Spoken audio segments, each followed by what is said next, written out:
Olá, boa noite, Paulo. Tudo bom, Eric? Boa noite, meu caro. Tudo ótimo, graças a Deus. Mais uma vez, eu quero lhe agradecer demais, em nome do Instituto Cultural Santa Zélia São Luís Martã, pela sua disponibilidade de estar aqui conosco para tratar de um assunto importantíssimo, né? A Pois é, meu essa caro. nessa época, né, que nós estamos vivendo. É um prazer, é tudo meu caro. E hoje acho que está tudo bem, né? Acho que o meu som hoje está melhor, a conexão está funcionando bem, né? Porque a primeira vez foi meio conturbada. Até peço desculpas, mas eu sofri um bloqueio tecnológico, né? Vamos lá que Não, hoje vai dar tudo tranquilo. certo. Não, hoje está sensacional.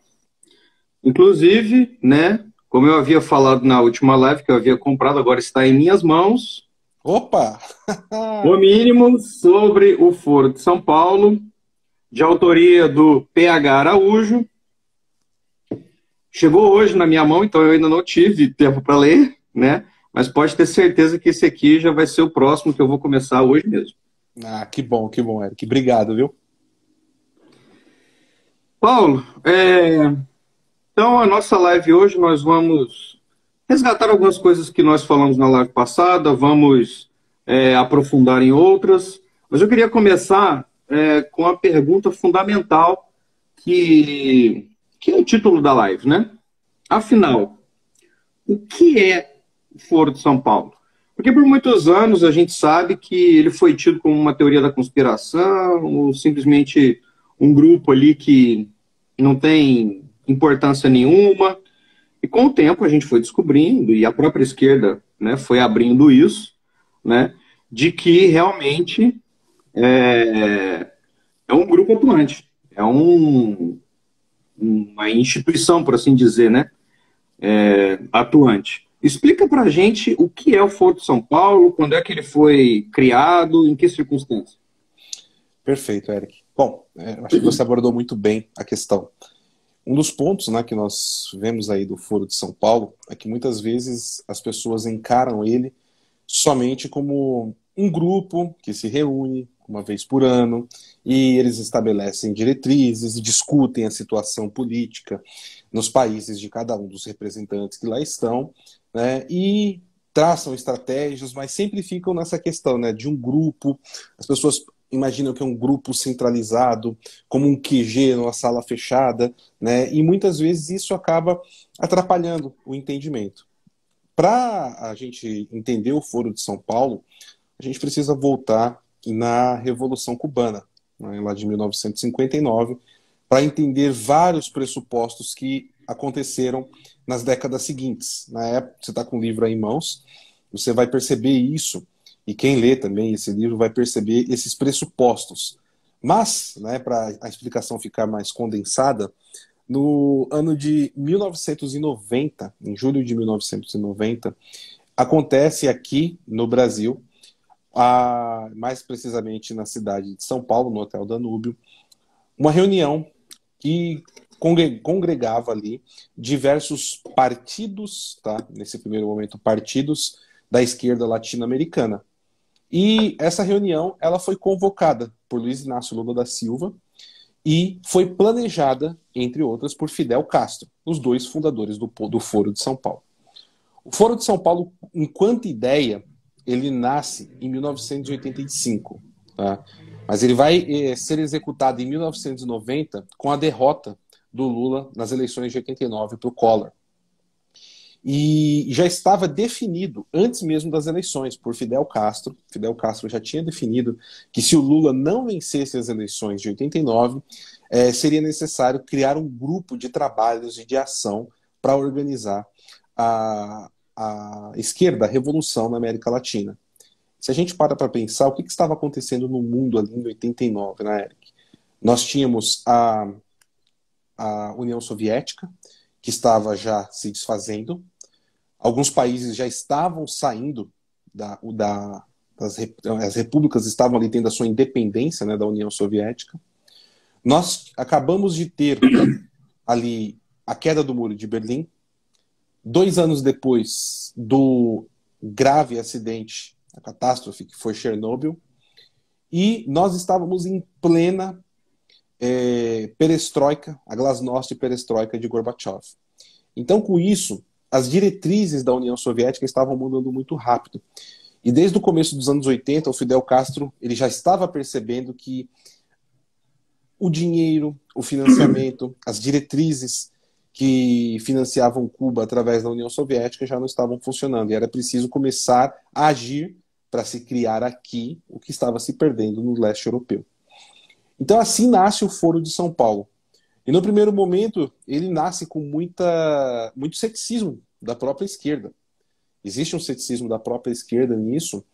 E a primeira reunião, que inicialmente era para ser somente uma, a ideia inicial deles era que fosse somente uma, mas eles já no final dessa primeira reunião do Foro de São Paulo, eles já colocam data para acontecer a segunda reunião e o que seria dali para frente. E quando eles percebem que o Foro de São Paulo poderia ser um poder aglutinador, mais partidos de esquerda começam a se juntar. Porém, muito mais do que partidos. Representantes de guerrilhas, como as Farc, como a ELN, revolucionários que não tinham partido propriamente dito, também, mas eram figuras assim que tinham um poder exponencial perante a massa, como Hugo Chávez. Então, nós começamos a ver o Foro de São Paulo ganhar muita força, muito músculo, a partir de 1993. 1993, por exemplo, é o ano em que Hugo Chávez ele conhece o Raul Reyes, que era um dos comandantes das Farc. E quem conta isso é o próprio Hugo Chávez. Né? Tem um vídeo famoso dele de 2008, quando o Raul Reyes ele é morto pelo exército colombiano e é apreendido ali o seu notebook que ligava vários esquemas das Farc. E ele descreve como ele conheceu o Raul Reyes em 1993, numa reunião do Foro de São Paulo. Aqui no Brasil, o Foro de São Paulo ele começa a ser denunciado pelo senhor José Carlos Graça Wagner, que é um advogado que ficou muito famoso no mainstream aqui, quando em 1993 ele entrou com um processo contra a TV Gazeta para que não fosse mais exibido o filme Calígula, né, que era um filme de praticamente pornográfico, estava passando na TV aberta, e ele conseguiu isso através da justiça. Mas ele escrevia, era um advogado muito conceituado aqui em São Paulo, e ele começa a investigar, pesquisar e ir a fundo no tema do Foro de São Paulo, e é tanto que ele passa essas informações para o professor Olavo de Carvalho, e o professor Olavo de Carvalho, né, faz o tema do Foro de São Paulo explodir em jornais, em outros lugares, e o professor aí até cita que o Dr. José Carlos Graça Wagner começou a ter a vida dele transformada no inferno. Ele começou a ser perseguido, né? E ele falece ali no final dos anos 90, o Dr. José Carlos Graça Wagner. Então, ele foi o primeiro brasileiro a denunciar o que era o Foro de São Paulo, que foi escondido por 15 anos pela própria mídia militante no Brasil. Pouquíssimos acessos ou informações nós tivemos na mídia. Você tinha uma mídia independente nascente naquela época, que era o Mídia Sem Máscara, do próprio professor Olavo de Carvalho, as colunas que ele escrevia para os jornais da grande mídia, mas era isso, era um assunto que era tabu e era proibido, né? Em linhas gerais, né, em poucos minutos, só para a gente ter uma ideia, o que é o Foro de São Paulo enquanto instituição. Maravilha. Eu conheço pessoas, né, muito próximas a mim que já numa conversa informal e tal, né, essas famosas conversas de bar, a gente conversando sobre o assunto e ele me disse assim, não, o Foro de São Paulo, quando eu disse, né, dessa questão da dominação da América Latina pelos presidentes de esquerda e tal, e aí ele disse assim, não, o Foro de São Paulo ele não tem essa força para fazer isso e tal. Como é que atua o Foro de São Paulo? Como é que eles conseguem essa dominação? Porque a gente viu que houve uma época, né, que a maioria dos países da América do Sul ali tinham um presidente de esquerda. Depois, alguns países conseguiram se livrar, mas a gente vê que está meio que havendo uma retomada, né? Olha, Eric, antes de responder a sua pergunta, eu até montei aqui, se você abrir na página 13 do livro aí, você vai ver que eu montei um passo a passo de como o Foro de São Paulo é escondido pela mídia, pelas pessoas e como as argumentações vão sendo criadas. Olha só que interessante. Eu vou ler aqui rapidamente, na página 13. Passo 1. O Foro de São Paulo não existe. Isso é teoria da conspiração. Passo 2. O Foro de São Paulo não é nada do que dizem. É somente uma reunião de velhinhos saudosistas das ideias socialistas da época da Guerra Fria. Passo 3. O Foro de São Paulo existe, mas ele não é uma ameaça à democracia. É somente um fórum de debate de ideias da esquerda.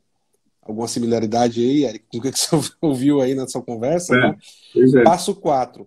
O grande problema do Foro de São Paulo é que ele existe, mas não com o poder que lhe é conferido. É tão somente utilizado como uma ferramenta de discurso político eleitoral, tornando este grupo em uma ferramenta a ser explorada pela direita em todo o continente.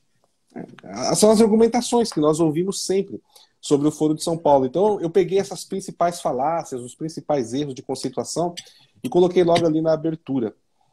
Mas a ideia, né, nós temos a ideia do livro, né, é suprir uma necessidade que eu percebi, tá, Eric? E essa necessidade, ela parte a partir de observações que eu ouvia de pessoas, jornalistas, assim, que um jornalista, né, e o outro é um comentarista político que eu gosto muito do trabalho. O comentarista é o Leandro Ruschel e o jornalista é o Leonardo Coutinho. Né? O Leonardo Coutinho, na minha opinião, um dos grandes gigantes do jornalismo brasileiro. Né? É um jornalista, assim, clássico. Sabe o jornalista clássico, investigativo, que você vê o cara com a caneta aqui, o chapeuzinho, né? É o Leonardo Coutinho. E ele, Não, inclusive o livro que ele escreveu é sensacional, né? sensacional, o Hugo Chávez, o Espectro, né? É um trabalho de Sim. investigação fenomenal. Inclusive, eu referencio o Leonardo Coutinho e outras pessoas que fizeram um trabalho importantíssimo, como o José Carlos Graça Wagner, né, o professor Olavo, a Graça Salgueiro, o Heitor de Paula, o senhor Sepúlveda. Poucas pessoas sabem do trabalho que ele fez nesse sentido. Aqui no livro eu conto um pouquinho. Então, são muitas pessoas assim que, para que a gente tivesse acesso a esse tipo de conteúdo, pudesse escrever, já vem fazendo um trabalho há bastante tempo. Mas qual que é o ponto que eu percebi, Eric? Sempre quando nós estamos falando do Foro de São Paulo, nós chegamos nesse ponto, que o Foro de São Paulo ele é uma organização que reúne partidos, que reúne milícias, que reúne grupos guerrilheiros, e eles têm diretrizes que são estabelecidas para um controle de uma espécie de pátria grande, o projeto de uma pátria grande, no continente latino-americano como um todo. Mas isso para mais ou menos por aí. Então isso fica um pouco distante do imaginário das pessoas. Isso acaba ficando um pouco distante. E tem uma frase do professor Olavo de Carvalho que eu acho que é extremamente importante, que eu coloquei aqui, né? Logo na abertura tem um epígrafe que eu coloco do professor Olavo de Carvalho, que é: há anos aviso que no Foro de São Paulo o mais importante não são as assembleias, mas as conversações discretas ou reservadas, onde o destino de vários países é decidido pelas costas da sua população. E isso é um ponto muito importante, né? E uma das coisas que eu sempre me apeguei muito, Eric, que o professor Olavo de Carvalho falava nas aulas do COF e tudo mais, era que a gente precisava, primeiro, calar a boca, estudar bastante antes de falar sobre um tema, né? E além disso, né, que ele gostaria que os alunos dele, as pessoas que consumissem o conteúdo, se sentissem encorajadas a pegar temas que ele abriu e aprofundar. Né? Isso pode ser feito por várias pessoas, né? Não é por uma única pessoa. Então, nos últimos 5 anos, eu passei estudando muito sobre como o Foro de São Paulo agia. Mas não nesse sentido, para entender a estrutura das reuniões, como que é os convites, não. Essa parte, nós tivemos pessoas que fizeram esse trabalho importante e está disponível. E eu centrei em entender como o Foro de São Paulo vai atuar no dia a dia. O que ele vai fazer ali no dia a dia. E mais do que o foro, você não consegue pegar o Foro de São Paulo na rua. Você não consegue bater numa porta e falar: Foro de São Paulo, tem uma reclamação para você. Isso não existe. Você tem agentes. E esses agentes agem por meios legais e ilegais. E eles seguem uma doutrina de ação muito parecida com as ideias de Lenin. É isso que chama a atenção, né? Toda a doutrina de ação, de movimentação, tem muito do leninismo dentro das ideias do Foro de São Paulo. E é engraçado, porque ali dentro você tem frentes maoístas, você tem frentes leninistas, trotskistas, você tem vários sabores de revolução, mas a veia de ação principal você percebe muito das ideias do Lenin, do leninismo. Até mesmo, por exemplo, na estrutura PT-PSDB que nós tivemos por tanto tempo aqui. E aí, a partir disso, eu passei os últimos 4, 5 anos, Eric, estudando e trazendo informações, notícias, mas sem referenciar propriamente o Foro de São Paulo sempre, do que vinha acontecendo na América Latina, de como isso vem acontecendo. E a gente tem vários fatores nesse sentido. Desde 2019, quando todo mundo achava que o Foro de São Paulo estava destruído, já era, acabou, não tem mais jeito, nós estamos vendo, na verdade, o Foro de São Paulo ressurgindo com uma força absurda. No Chile, na Colômbia, na própria Venezuela, na Bolívia, na Argentina, no Peru, na Nicarágua, né? E o único país que ainda não caiu, mesmo depois de ter sido atacado pelas ações e a instrumentalização dos agentes do Foro de São Paulo, foi o Equador, que é um caso de esperança. E muito parecido com o que nós estamos vivendo no Brasil hoje. A direita perdeu no primeiro turno, houve uma grande movimentação, houve uma grande ação da TFP equatoriana, né, um grupo de militância católica que foi fundado por Dr. Plínio Corrêa de Oliveira, e eles conseguem virar no segundo turno. E assim Guilherme Lasso é eleito, né, e o Equador se livra das garras do Foro de São Paulo. Então, o que eu posso dizer para você e para os nossos amigos que estão assistindo é que esse livro ele vai trazer para você as ações do asfalto, como eu gosto de dizer. Você desce daquele plano lá de cima e vai para o asfalto.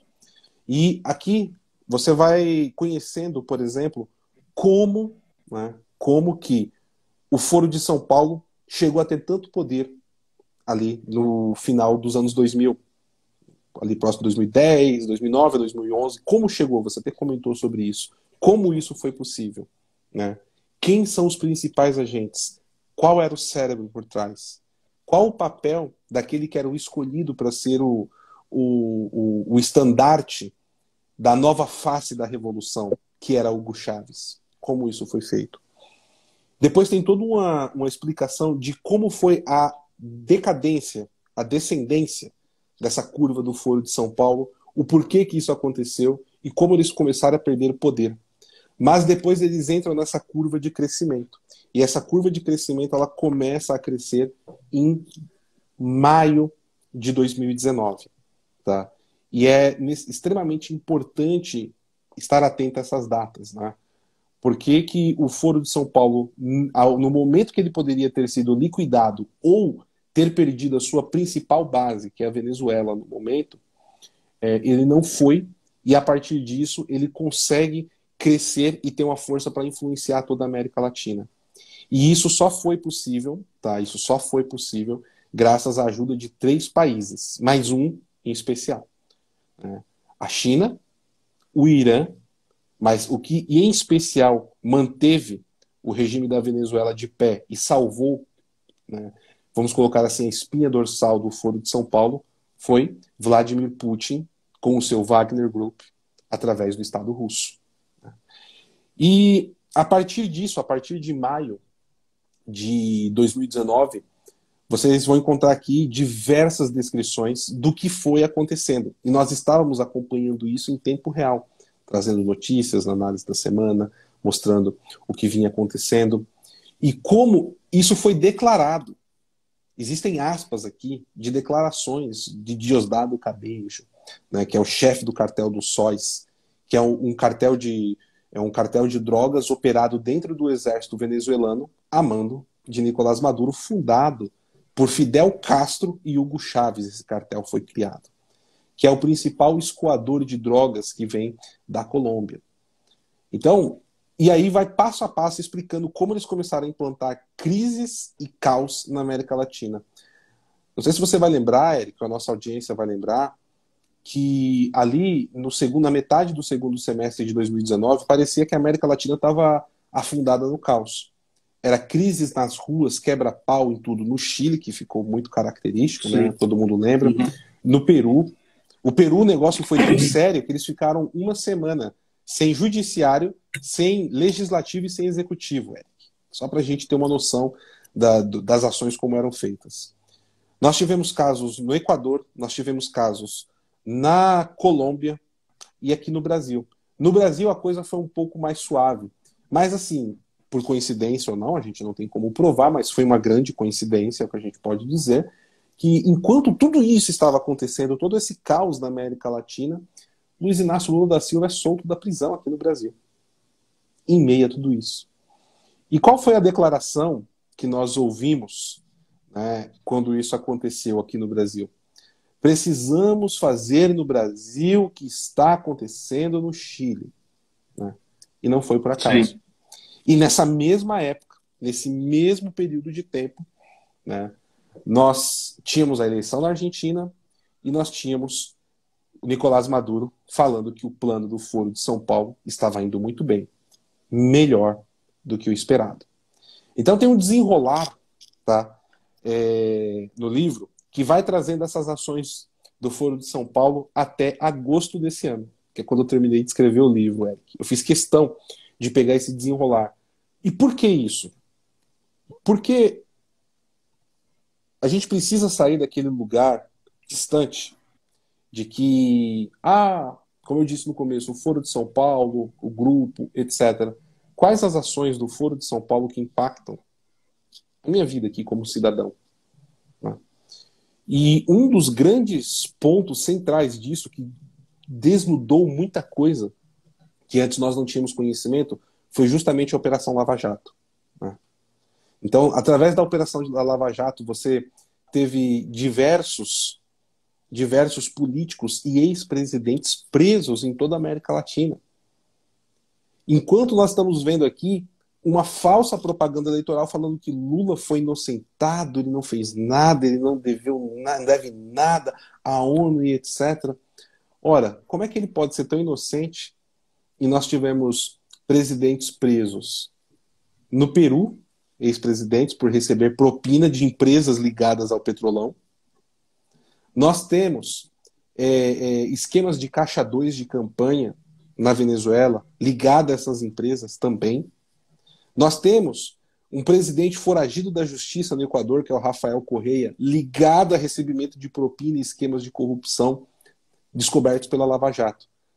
Ou seja, como pode, né, ser descondenado, ser inocente, como é posto na propaganda, sendo que outros países aqui vizinhos estão procurando mundo afora, como no caso do Rafael Correia, ou estão encarcerando políticos e ex-presidentes que são ligados ao Foro de São Paulo e todo o esquema de corrupção para a dominação, né, para a implementação desse projeto da Pátria Grande.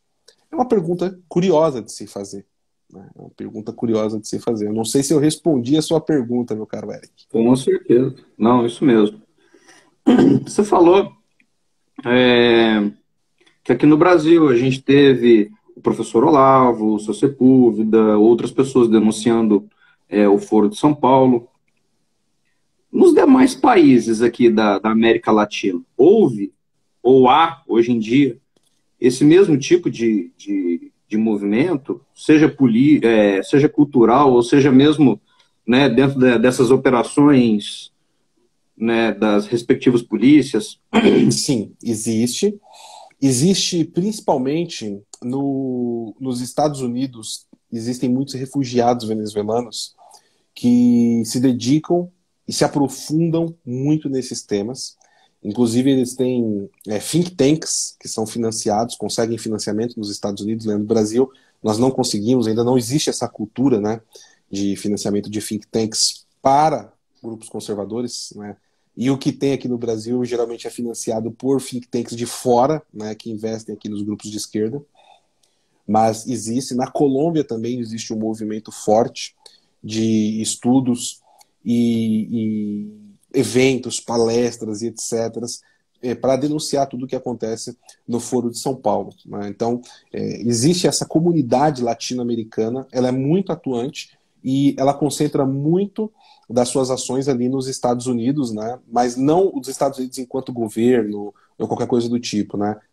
A maioria dos refugiados que estão lá estão fazendo esse trabalho.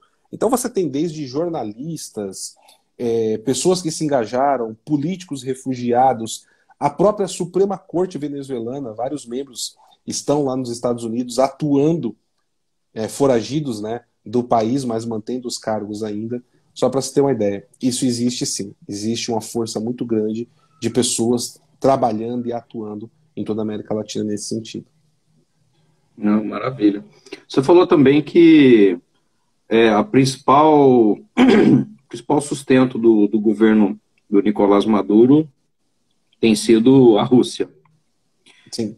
Hoje, com a situação que a Rússia está em guerra com a Ucrânia, eles têm condições também de sustentar essa frente da Venezuela?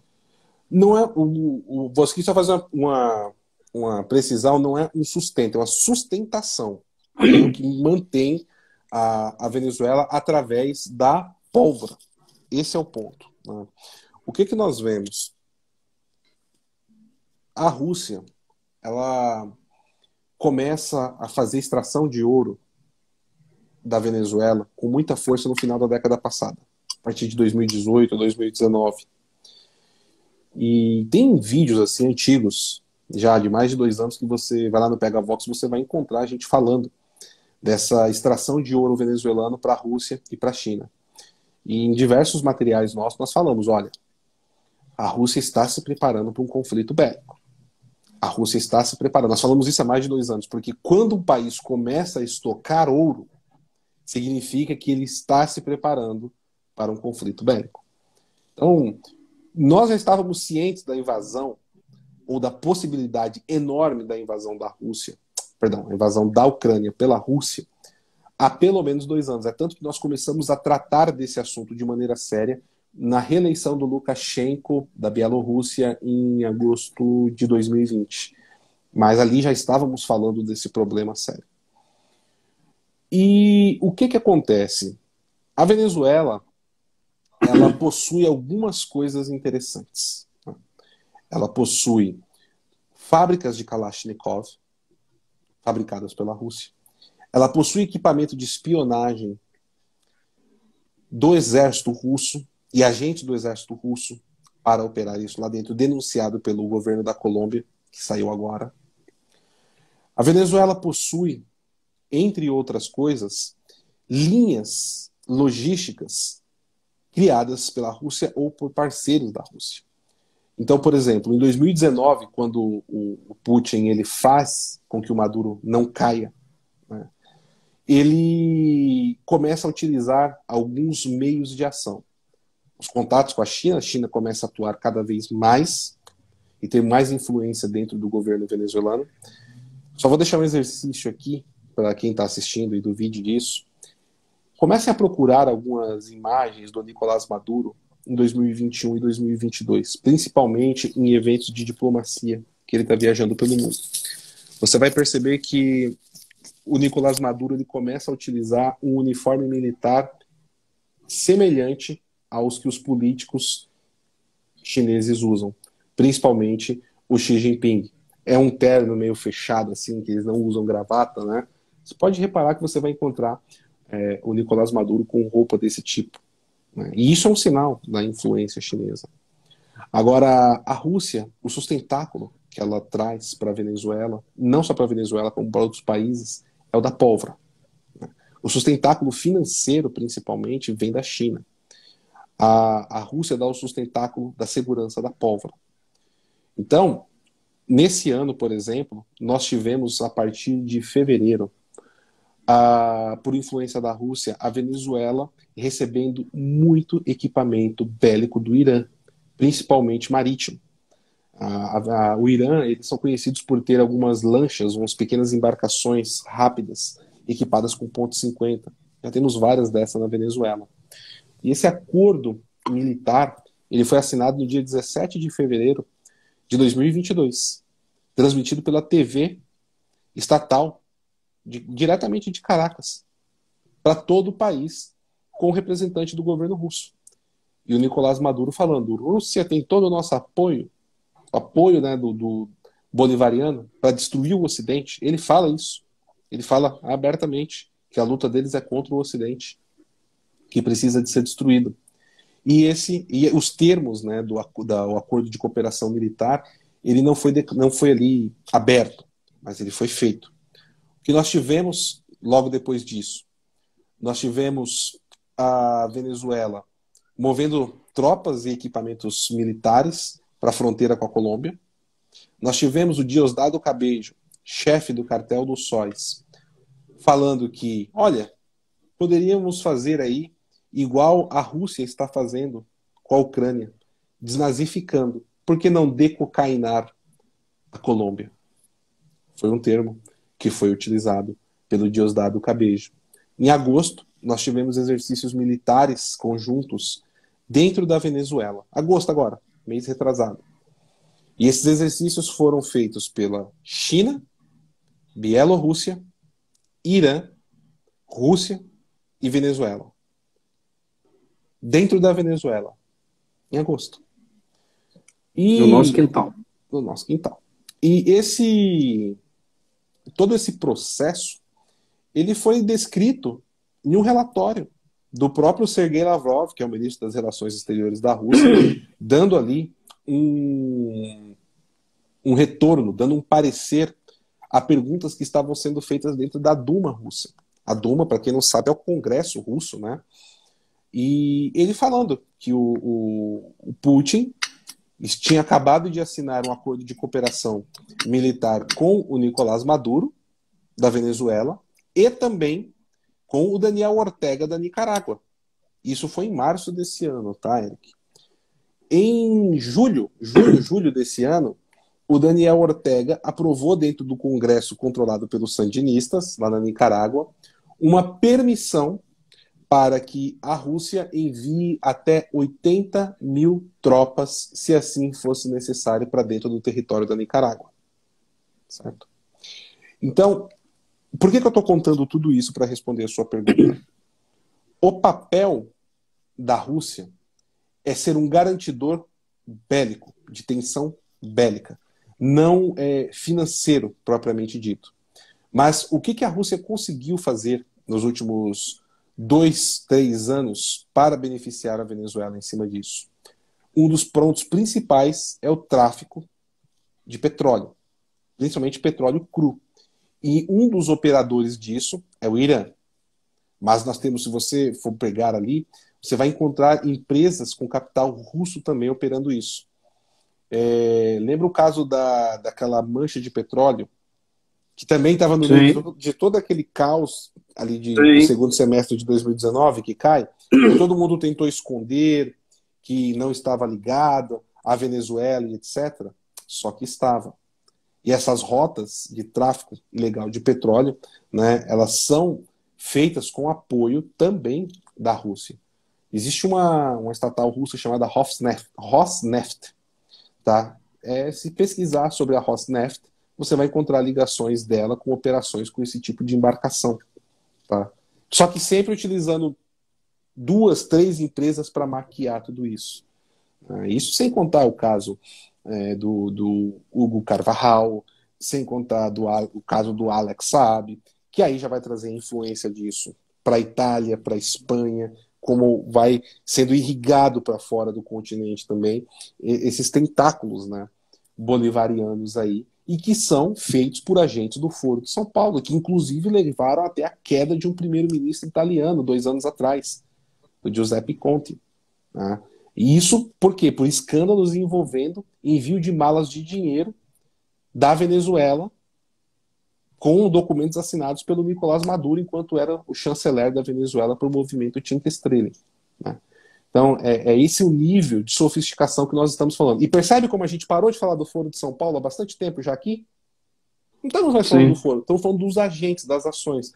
Mas como tudo isso é coordenado, essa integração política é feita dessa forma. Né? Então, essa é a proposta, né, que procurei trazer e apresentar para as pessoas. E isso de uma linguagem simples, para que qualquer pessoa que não entenda nem que seja esquerda, direita, diagonal, conservador, comunista, não. O que que é? Como isso funciona? Então, a sensação de quem lê esse livro, Eric, depois você me deu o seu feedback quando você lê, mas eu procurei dar a sensação ao leitor de que ele está lendo uma matéria de revista. Lembra aquelas matérias especiais que a gente tinha, às vezes, Sim, uma sim. revista? Então, é exatamente essa a ideia, né? Para que seja acessível para qualquer pessoa, tá? Independente do quanto que ela tem consciência das ações políticas, do que é ideologia, do que não é, que fique de uma maneira palatável para qualquer um. Não, maravilha. Eu queria fazer uma última pergunta para você. Em 2018, quando alguém me perguntava por que eu ia votar no Bolsonaro, eu falava que era para tirar o Foro de São Paulo do poder. E com o tempo eu vi que a coisa não é bem assim, né? Não é simples assim, né? Que nós Se, temos todo. se você me permite rapidinho, eu quero só aqui falar para a Paty Mônica que ela falou que o meu livro chegou hoje. Obrigado, viu, Paty?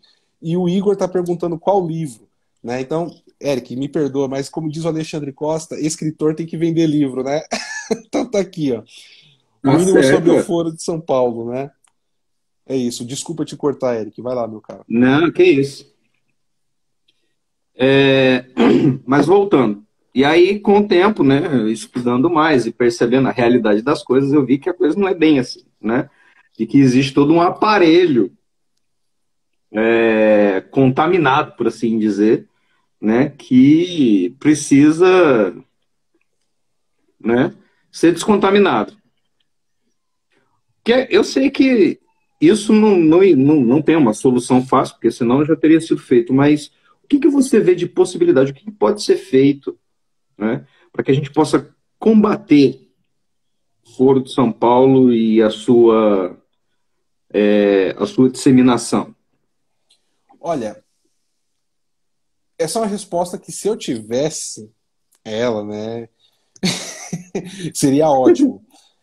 O que eu penso é que, assim, a primeira coisa que a gente precisa fazer é informar as pessoas do que já foi feito e de como é feito e o que está sendo feito, para que as pessoas tenham consciência, né, de como isso é feito. O segundo passo é você ter instituições fortes, mas não instituições no sentido estatal, mas que essas instituições elas sejam fortes por uma consciência coletiva da população, de entender o perigo que a cerca ideologicamente. E qual o problema disso, Eric? Isso não é um processo rápido, né? Eu acho salutar, por exemplo, iniciativas que o pessoal fala assim, olha, precisamos fazer aqui a CPI do Foro de São Paulo. Olha, legal, você coloca o tema em evidência. Por esse sentido é interessante. Só que dificilmente uma CPI do Foro de São Paulo ela vai conseguir trazer um resultado concreto. Por quê? Pela explicação que eu dei aqui agora, Eric, você acha que é possível a CPI conseguir fazer uma investigação a esse nível e falar, não, aqui o Foro de São Paulo, esse grupo aqui que está aqui, ó, tal, tal, tal, tal.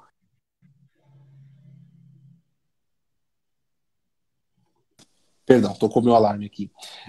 Ah, não, Você, tranquilo. você acha que isso é possível? Você fazer todas essas ligações? Você tem várias brechas. O volume de brechas, problemas de relação internacional entre justiça de um país com o outro, já torna isso praticamente impossível. A própria burocracia acaba travando tudo isso. Eu acho salutar você, por exemplo, ter uma CPI do Foro de São Paulo para que o tema entre em debate e as pessoas possam tomar consciência, né, e entender de fato o que está acontecendo. Mas ela não vai conseguir ser efetiva. Nós tivemos, de certa forma, a Operação Lava Jato sendo um grande instrumento de ataque ao Foro de São Paulo. Só que ainda assim, isso precisou que os países externos interessados pedissem documentação à justiça brasileira para atuar lá e resolver os seus problemas internos. Então, o Peru fez isso, o Equador fez isso, né? A Colômbia fez isso. Mas perceba que precisa ter uma ação dos estados. E aí tá a grande lição, o pulo do gato do Vladimir Lenin. Haja dentro da lei e pelos meios legais, e quando necessário, haja através dos meios ilegais.